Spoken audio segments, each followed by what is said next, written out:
Reprenons ici les caractéristiques de l'atome selon le modèle de Rutherford et Chadwick.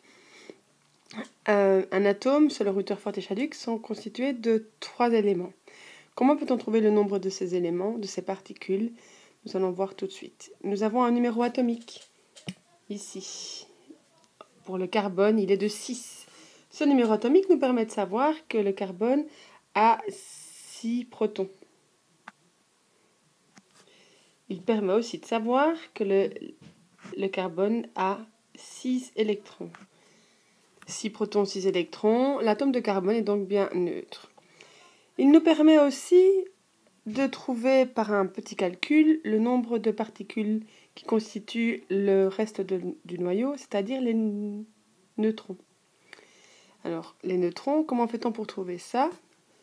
Donc, les neutrons, les voilà ici.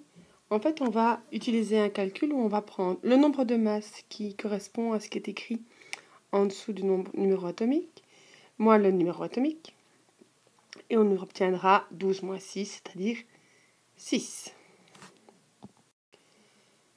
En guise de synthèse, nous retiendrons que le nombre atomique, numéro atomique, nous donne le nombre de protons ou le nombre d'électrons. Ils sont identiques. Qu'il est inscrit en haut dans le tableau périodique et que c'est une valeur entière qui permet de classer les éléments dans le TP.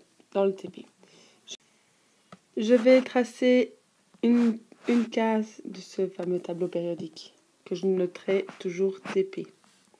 Si je reprends le carbone a un numéro atomique de 6 que je vais noter en bleu, qui sera écrit au-dessus du symbole. Quand je reprends l'autre information, le nombre de masses, c'est-à-dire le nombre de nucléons, je rappelle, les nucléons, c'est les neutrons plus les protons. Ce sont les particules que l'on trouve dans le noyau.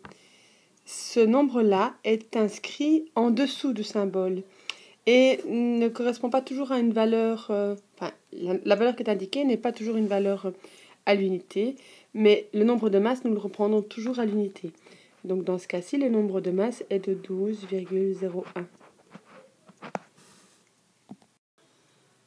Pour terminer les caractéristiques de l'atome, nous retiendrons qu'un atome a un diamètre de l'ordre de 10-10 mètres, qu'il est constitué de 99,999999999% de vide et que 99,95% de sa masse est concentrée dans le noyau. Il est constitué de 3 types de particules. Le premier type de particules, les électrons.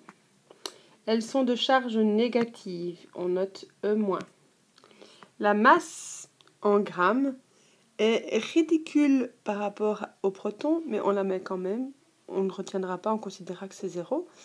Quoi qu'il en soit, elle est de 9,11 10 moins 28, excusez-moi, grammes. Son diamètre est inférieur à 10 moins 18 mètres. Donc je vais mettre que ça en mètres. Le proton maintenant, il a une charge positive. On le note P+. Sa masse est de 1,673 10 moins 24. Son rayon est de plus ou moins 10 moins 15. C'est déjà beaucoup plus grand que l'électron. Et enfin, la dernière particule, le neutron, elle a une charge neutre. Je vais mettre 0. On le note N0. Sa masse est équivalente à celle du proton. Presque équivalente. 10 moins 24. Donc 1,675, 10 moins 24. Et sa dimension, son diamètre, est aussi équivalent à celui du proton.